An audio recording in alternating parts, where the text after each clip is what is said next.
Good morning.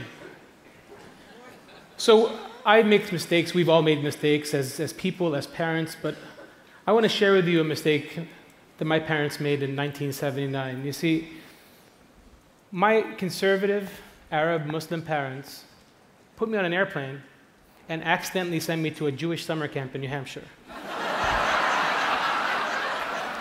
You can't make this stuff up, guys.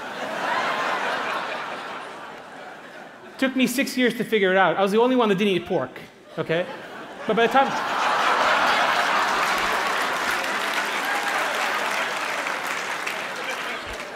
So I decided not to tell them. And I continued going to camp, and now my own sons actually go there. And I told camp management, I said, you should probably change the name from Camp Robin Hood to Camp Robin Hood. At least then you get an indication as to what's going on. So let's go back further into history. I want to talk to you a little bit about the second commandment that God gave to Moses as a pivot for what I'm trying to do within the Muslim world. So, religion's no dummy. Religion's always been suspect about the use of art because before monotheism, people were worshipping art. They were worshipping idols. But why is it that in the Western world, things are a bit loose when it comes to that, whereas in the Muslim world, things are still pretty uptight when it comes to it? I think that the secret has to do with language and its evolution. So let's go back to the 1,000 years in which Latin was the language of religion in Europe. Over the course of the century after century, vulgar Latin evolved, right? The language that was poo-pooed upon, what became French and Italian and Spanish, that was not what real people spoke. Real people spoke Latin. And as less and less people were able to culturally contribute, what you had was an extremism of thought, which led to the Catholic Church's extremism back in the 14th and 15th century. But what happened to change that is King Henry, who really wanted that divorce. To translate the Bible into English, Martin Luther into German, and all of a sudden Europe woke up. Europe woke up because finally the language they thought in matched the language they spoke in, matched the language they wrote in. Meanwhile, the Arab world went to sleep. Every prophet came to his people with a miracle. The prophet Moses could turn a stick into a snake because the discourse during ancient Egypt at the time was that of magic. But the prophet Muhammad, peace be upon him, came to Mecca rife with poetry and prose. So his miracle was the language in which the Quran came in. So if your miracle is language, and language evolves, what do you do? What we did as a culture is we came up with all kinds of rules to freeze the language from evolution, and thereby disconnected the language of thought and the language of speaking. So to this day, kids learn in school in Arabic they don't actually understand when they come back home. My son came back with 5 words put into sentences. I knew none. He was in 4th grade. I called my mother, who taught philosophy in the Arabic language for 30 years. She knew 2 of the 5. Right? So basically, we're beating it out, and we're disconnecting the relationship between language and thought. And the long-term repercussions of that is you have 80% of Muslims who pray in a language they don't understand. And that leaves the power into the hands of those who are doing the interpretations. So I took these thoughts and went to a bunch of investors back in 2003, and I said, listen. I said, if you look at the superheroes that exist in the world today, they're based on biblical archetypes. Like the prophets, all the superheroes are missing parents. Batman's parents die when he's 6. Spider-Man's raised by an uncle. Superman's parents die in Krypton. And all of them, like the prophets, have a message delivered from above through a messenger. The prophets get it from God through Gabriel, but Peter Parker's taking that photograph when the spider comes in from above and gives him his message through a bite. Right? Bruce Wayne is sitting in his bedroom and he sees the bat flying over his head. And again, a metaphor for Gabriel. Peter Parker, and Superman is not only sent by his parents to new parents in a ship, very much the story of Moses on the Nile, but you hear the voice of his father saying to earth, I have sent to you my only son. Right? That's the voice of God. And the reason for that is because there's a Western conspiracy. I'm kidding, you can take a breath now.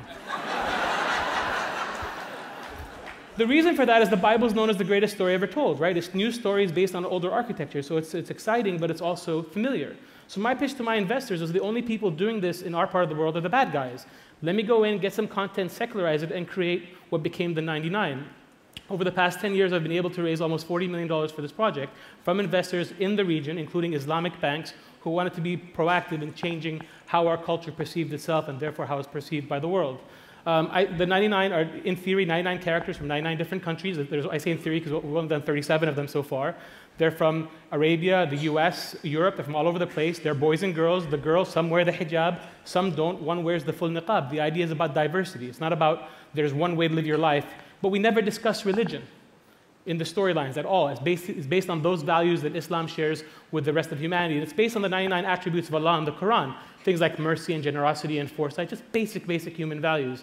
We were able to based it on the backstory. In 1258, according to history, the Mongols invaded Baghdad and destroyed all the books from Dar al-Hikmah, the most famous library in its time, were thrown in the Tigris River, and the Tigris changed its color with ink. I rewrote that. In my version, those books that were dumped in the river, and the ink did come out, but the librarians were able to save it by dipping 99 stones into the river and sucked up all that information. Those stones end up powering my characters. Now, those books were not just Muslim books. They were Jewish books and Christian books and Greek philosophers, because the caliph at the time had told his advisors to translate any book they can get their hand onto into Arabic, in which he'd pay its weight in gold.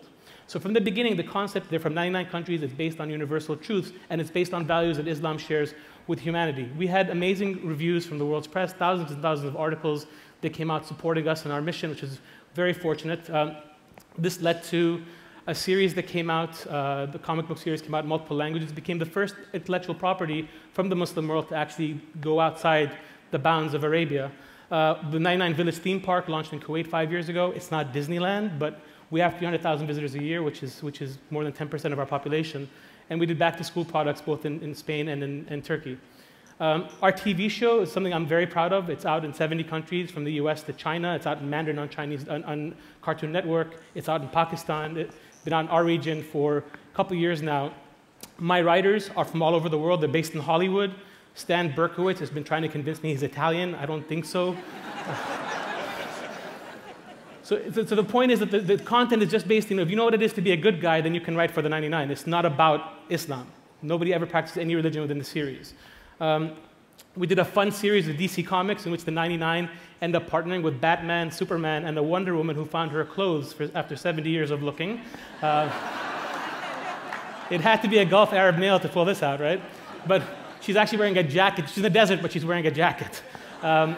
These storylines came out, they start off with distrust between the two groups of superheroes. In fact, Superman punches one of my characters in book 2, and then they realize it's the bad guys from both universes, the extremists, who are causing the problems.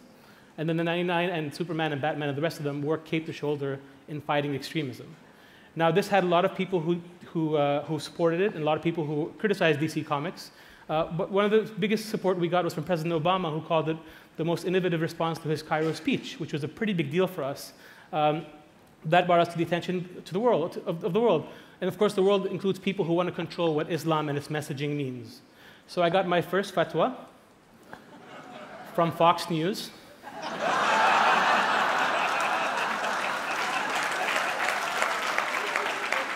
Obama's Muslim, and this proves it. He's trying to brainwash your kids with Sharia superheroes. Anybody watching the show become radical and become a jihadi. And my favorite criticism was, we can't let those Muslims brainwash our children like the Mexicans did with Dora the Explorer. We laugh, but in fact, the cable TV station that bought and paid a lot of money for our show still has not aired it because of this criticism. Meanwhile, my mentor, Michael Eisner, don't tell anybody back home, but Michael was able to pick up the phone, talk to Netflix, and had them air it for us here, explain the story to them. So, so we've been very fortunate that we actually came out in the US on TV, but it was in spite of what happened to us, not because of it. But meanwhile, this is not, the same thing happened back home. There are regular campaigns against me on Twitter. The nice thing now is that people are actually answering back. They're having an internal discourse. It's not just about, but this last one was pretty intense. It lasted from New Year's Eve. If anybody asks you how they celebrated New Year's in Saudi this year, it was you put me on trial, it was the hashtag. Lasted for a month. They became competitive in terms of how I should meet my end. Who said there's no creativity? But this led to an entrepreneurial lawyer in Kuwait who has a case against me for apostasy that he submitted to the public prosecutor's office. I have not been called yet. It's been 2 months since I've been told that probably the government will just shelve it and not call me for trial. But if I do, I'm sure you'll find out.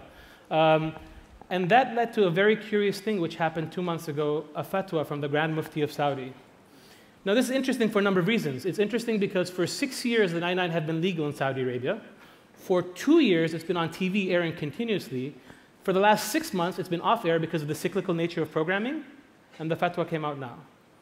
So I don't know what's going on, but my wife is Saudi. My in-laws think I did this as an excuse not to go visit.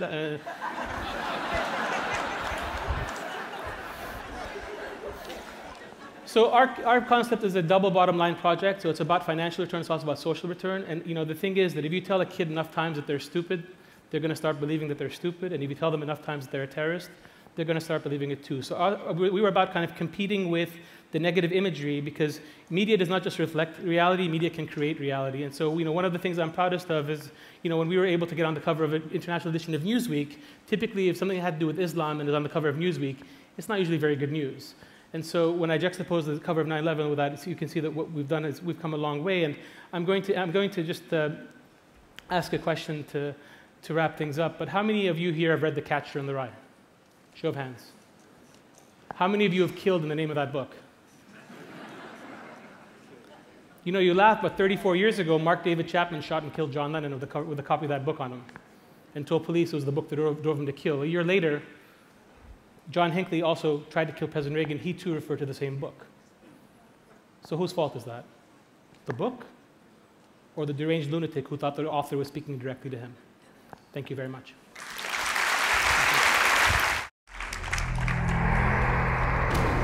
Mankind's collective civilization crystallized in 99 stones spread across the globe. 99 young heroes from 99 countries finding each other for the first time. United, working as a single team, these youngsters can help shape the destiny of mankind. But who will guide the 99? The forces of light? Forces of darkness. One by one, in places all around the world, the stones are being found and the new stone bearers are networking. Their stones contain the wisdom of all traditions, all humanity.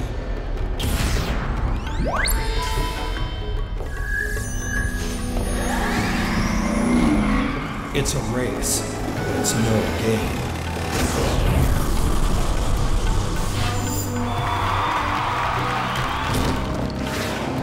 Different cultures, different philosophies, all brought together by the timeless stones that make up the 99.